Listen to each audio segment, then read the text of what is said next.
Donc là, c'est sur les conséquences concrètes pour les cheminots qui sont transférés. Donc là, vous avez deux cas de figure. Soit vous êtes transféré dans une filiale de la SNCF, ou soit vous êtes transféré dans un concurrent de la SNCF, une boîte privée directement. Voilà. Donc il y a une partie commune qui concerne les cheminots, aussi bien des filiales que des boîtes privées.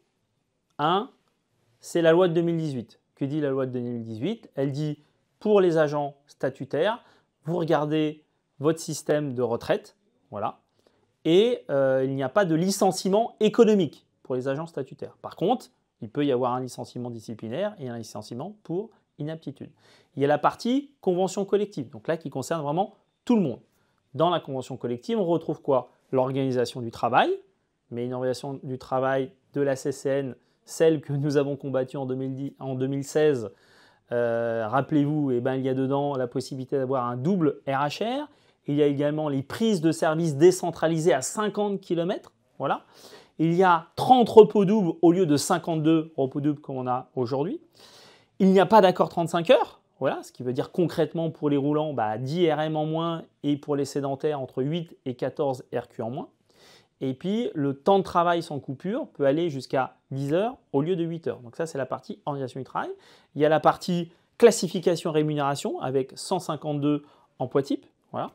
Et il y a la partie, ce qu'on appelle le sac à dos social, dans lequel on retrouve à l'intérieur la médecine de soins maintenue pour les statutaires, les facilités de circulation qui sont maintenues pour tout le monde, le droit au logement, donc si vous étiez dans un logement SNCF, en gros, vous restez dedans, on ne va pas vous expulser, heureusement d'ailleurs. Et la partie pénibilité, le fameux P1, P2, sans le P3. Voilà. Donc ça, c'est la partie commune qui concerne aussi bien les collègues des filiales que des boîtes privées. Pour les collègues qui sont dans les boîtes privées, ça s'arrête un peu là. Et notamment, tout doit être renégocié. Et notamment, quelque chose que vous perdez et qui est très important, c'est votre statut. Avec le droit syndical, avec les notations. Alors vous regardez deux éléments du statut, le droit à la retraite, comme je l'ai dit tout à l'heure, et le fait qu'il n'y ait pas de licenciement économique, mais vous perdez tout le reste du statut. Voilà. Pour les filiales de la SNCF, donc là dans les filiales de la SNCF, là vous gardez les statuts. Vous gardez les statuts, sauf, oui évidemment, deux éléments du statut importants qui sont un, le droit disciplinaire, c'est-à-dire les conseils de discipline, que vous voyez, tout le processus du conseil de discipline, ça vous le perdez, ce n'est plus dans le statut dans les filiales. Et deuxième élément que vous perdez, c'est le droit syndical. Voilà, notamment les heures d'information syndicale, les AH, voilà, ou même les moyens temps qui peuvent être utilisés par des gens qui ne sont pas forcément élus du personnel. Tout ça sont des éléments du statut qui ont été retirés. Par contre, vous avez toujours le système de notation. Ce qu'a fait l'entreprise, c'est qu'elle a décidé pour ses filiales de rajouter ce qu'elle appelle une décision unilatérale de l'entreprise, la DUE. À l'intérieur, on retrouve le fameux CA, donc l'accord de fin de carrière. Voilà, ça, c'est OK pour les filiales. Il y a la médecine de soins pour les contractuels. Tout à l'heure, je disais pour les statutaires, c'était pour tout le monde, mais si vous êtes contractuel et vous êtes dans une boîte privée, vous n'avez pas le droit à la médecine de soins. Là, vous le gardez dans la DUE.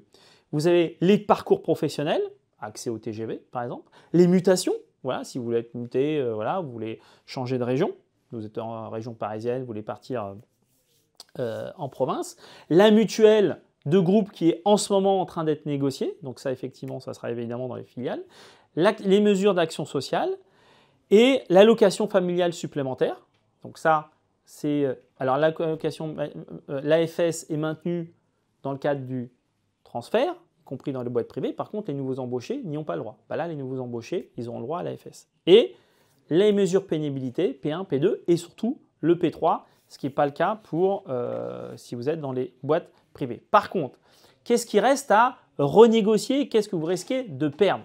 Voilà. C'est le RH 077, donc l'organisation du travail.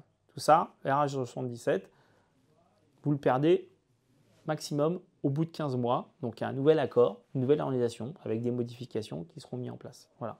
L'accord 35 heures, voilà, qui donne le nombre de RM ou de RQ. Voilà. L'accord temps partiel, beaucoup de collègues qui sont en temps partiel, tout ça sera à renégocier et on risque de le perdre. L'accord télétravail, le droit syndical, parce que vous imaginez qu'on aura besoin de droit syndical, vu qu'il faudra tout renégocier. Et on aura des collègues qui se retrouveront dans des petits périmètres, des PME, 300 à 400 salariés, et qui devront être dans la capacité de tout renégocier avec un droit syndical qui est amoindri. Sacré boulot. L'accord égalité professionnelle et l'accord travailleur handicapé. Tout ça sera à renégocier et on pense qu'il y aura évidemment de la perte en ligne. Voilà. Et pour ceux qui restent, on peut se dire après tout, bon bah moi je reste, je ne suis pas encore concerné, c'est pas encore moi, c'est pas mon lot. Bah, il y aura une perte de charge de travail parce qu'on a encore pas mal de régions où la charge est un peu mixte. Bah, quand vous retirez cette charge-là, voilà, moi je suis sur la ligne D et la ligne R. Si vous perdez la R, bah, il y a une partie des collègues qui font de la ligne D et de la ligne R. Donc s'ils perdent cette charge-là, vous avez une perte de charge. Voilà. Avec du coup, bah, une perte de rémunération ou quelquefois même des obligations de mutation. Et ça, c'est prévu dans le statut.